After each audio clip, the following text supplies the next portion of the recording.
Saudara, unjuk rasa mewarnai pengesahan revisi Undang-Undang TNI yang berlangsung di gedung DPR Kamis sore. Ketua DPR Puan Maharani meminta masyarakat tidak berprasangka buruk sebelum membaca undang-undang yang baru disahkan.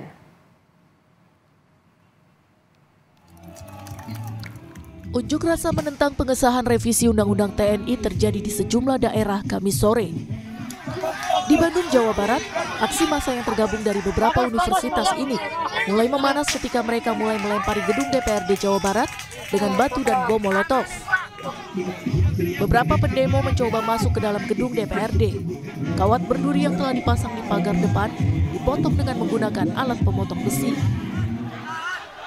Sementara di Semarang, Jawa Tengah, aksi mahasiswa menolak pengesahan RUU TNI berlangsung ricuh. Peserta aksi yang mau memasuki gedung DPRD Provinsi Jawa Tengah dihalau petugas kepolisian. Peserta aksi yang berada di dalam halaman gedung DPRD akhirnya keluar setelah terus didesak petugas kepolisian. Aksi saling dorong juga terjadi di Tasikmalaya, Jawa Barat. Sejumlah mahasiswa memaksa masuk ke gedung DPRD Kota Tasikmalaya, tetapi dihadang polisi. Setelah bisa diredam, mahasiswa akhirnya bertemu Ketua DPRD. Massa mendesak Ketua DPRD untuk menandatangani tuntutan, tetapi ditolak Ketua DPRD. Tentunya setiap masyarakat punya pendapat sendiri tuh berkaitan dengan hal itu. Tapi ini kan lebih kepada kewenangan pusat yang sudah melakukan persetujuan terhadap RUU TNI ini. Koordinator aksi mengatakan, mahasiswa Tasikmalaya sepakat menolak RUU TNI yang disahkan oleh DPR RI karena pembahasan RUU TNI dinilai cacat konstitusional. Sebenarnya tuntutan mengenai penolakan pengesahan Undang-Undang TNI cukup di situ. Kami mahasiswa Tasikmalaya tegas bahwasanya Undang-Undang TNI harus cabut.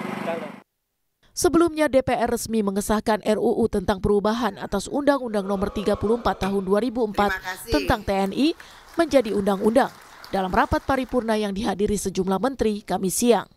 Ketua DPR Puan Maharani angkat bicara soal aksi penolakan pengesahan Undang-Undang TNI. Puan meminta masyarakat tidak berprasangka buruk sebelum membaca keseluruhan revisi undang-undang yang telah disahkan. Selain itu, Puan juga menegaskan prajurit TNI yang duduk di jabatan sipil dan tidak termasuk dalam 14 kementerian dan lembaga yang diperbolehkan harus mengundurkan diri. Tetap dilarang, tidak boleh berbisnis, tidak boleh menjadi anggota partai politik, dan ada beberapa lagi itu harus, dan bahkan kalau di luar dari pasal 47 bahwa ada 14 kementerian lembaga yang boleh diduduki TNI aktif, yang TNI aktif itu harus mundur atau pensiun dini. Jadi tolong jangan ada kecurigaan, jangan salah berprasangka dulu. Mari kita sama-sama baca dengan baik setelah undang-undang ini disahkan. Tidak hanya Puan, Panglima TNI Jenderal Agus Subianto juga merespon soal pelarangan prajurit TNI berbisnis yang tertuang dalam revisi Undang-Undang TNI. Panglima menyampaikan anggotanya masih ada yang mencari penghasilan lain dengan menjadi pengemudi ojek hingga penjual es. Panglima menilai kerja sampingan anggotanya itu bukan merupakan berbisnis. Jangan dibilang koperasi, anggota saya masih ada yang ojek kok, masih ada yang Panglima, masih ada yang jualan es, untuk saya ke marinir yang ada di Batam itu. Jadi ada yang jualan makanan untuk prajurit di satuannya. Masa itu sebut bisnis? Usai pengesahan, sejumlah pihak berencana melakukan judicial review Undang-Undang TNI ke Mahkamah Konstitusi untuk menguji apakah proses pengesahannya sudah sesuai konstitusi. Tim Liputan, Kompas TV.